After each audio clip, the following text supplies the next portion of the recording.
ಎಲ್ಲರಿಗೂ ನಮಸ್ಕಾರ. Welcome back to my channel.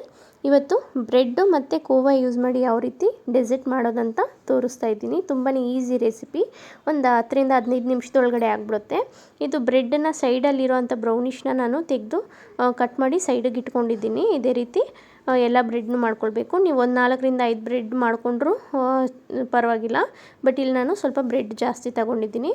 ಅದನ್ನು 4 ಭಾಗ, ಒಂದು ಪೀಸಲ್ಲಿ 4 ಭಾಗ ಮಾಡ್ಕೊಂಡಿದ್ದೀನಿ. ಈಗ ಒಂದು ಪಾತ್ರೆಯಲ್ಲಿ 250 ಗ್ರಾಮಷ್ಟು ಸಕ್ಕರೆ ಹಾಕ್ಕೊಂಡಿದ್ದೀನಿ. ಅದೇ ಬಟ್ಲಲ್ಲಿ ನಾನು 1 ಕಪ್ಪಷ್ಟು ನೀರು ಹಾಕ್ಕೊಂಡಿದ್ದೀನಿ. ಸಕ್ಕರೆ ಯಾವುದ್ರಲ್ಲಿ ಹಾಕಿರ್ತೀವೋ ನೀರು ಅದರಲ್ಲೇ ಹಾಕ್ಕೊಳ್ಬೇಕು. ಇದೇನು ಒಂದೆಲೆ ಪಾಕ ಬರಬೇಕು ಅಂತ ಏನೂ ಇಲ್ಲ. ಜಸ್ಟು ಸಕ್ಕರೆ ಕರಗಿದ್ರೆ ಸಾಕು. ಅದಕ್ಕೆ 1-2 ಲವಂಗ, 1 ಏಲಕ್ಕಿ ಹಾಕಿ ಪಾಕ ತೆಗೆದಿದ್ದೀನಿ.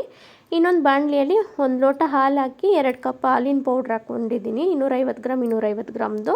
ಮತ್ತು ಇನ್ನೊಂದು ಲೋಟ ಹಾಲು ಹಾಕ್ಕೊಳ್ತೀನಿ. ಇವಾಗ ಅದನ್ನು ಚೆನ್ನಾಗಿ ಮಿಕ್ಸ್ ಮಾಡ್ಕೊಳ್ತಾ ಇದ್ದೀನಿ. ಫ್ಲೇಮ್ ಬಂದುಬಿಟ್ಟು ಸಿಮ್ಮಲ್ಲೇ ಇರಬೇಕು, ಇದು ಹೈ ಫ್ಲೇಮ್ ಇರಬಾರ್ದು. ಇವಾಗ ಇನ್ನೊಂದು ಲೋಟ ಹಾಲು ಹಾಕ್ಕೊಂಡು ಚೆನ್ನಾಗಿ ಮಿಕ್ಸ್ ಮಾಡ್ತೀನಿ. ಅದು ಲಿಕ್ವಿಡ್ ಫಾರ್ಮಿಗೆ ಬರುತ್ತೆ. ಆಮೇಲೆ ಸ್ವಲ್ಪ ಗಟ್ಟಿ ಆಗ್ತಾ ಹೋಗುತ್ತೆ. ಗಟ್ಟಿ ಆಗ್ತಾ ಹೋದಾಗ ಇವಾಗ ಸಕ್ಕರೆ ಒಂದು 5ರಿಂದ 6 ಸ್ಪೂನಷ್ಟು ಸಕ್ಕರೆ ಹಾಕ್ಕೊಳ್ತಾ ಇದ್ದೀನಿ. ಇವಾಗ ಸಕ್ಕರೆ ಹಾಕಿದ್ಮೇಲೆ ಚೆನ್ನಾಗಿ ತಿರುಗಿಸ್ಕೊಳ್ತಾ ಇರ್ತೀವಲ್ವ, ಲಿಕ್ವಿಡ್ ಫಾರ್ಮಿಗೆ ಬರುತ್ತೆ.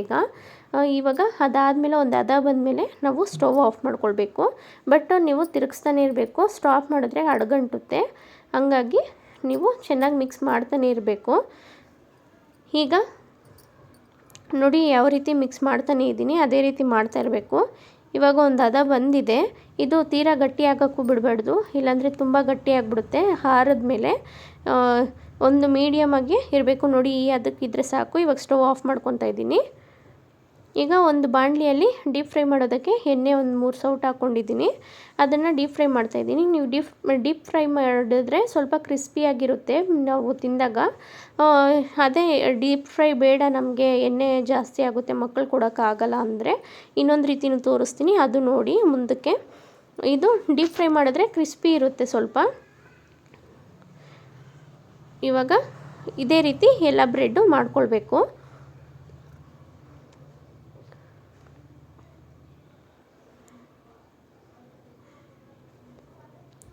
ಈಗ ಇದು ಡೀಪ್ ಫ್ರೈ ಏನೂ ಇಲ್ಲ, ಜಸ್ಟ್ ಹಂಗೆ ಬಾಣಲಿಗೆ ಒಂದು ಸ್ವಲ್ಪ ಎಣ್ಣೆ ಹಾಕಿ ಫ್ರೈ ಮಾಡ್ಕೊತಾ ಇರೋದು.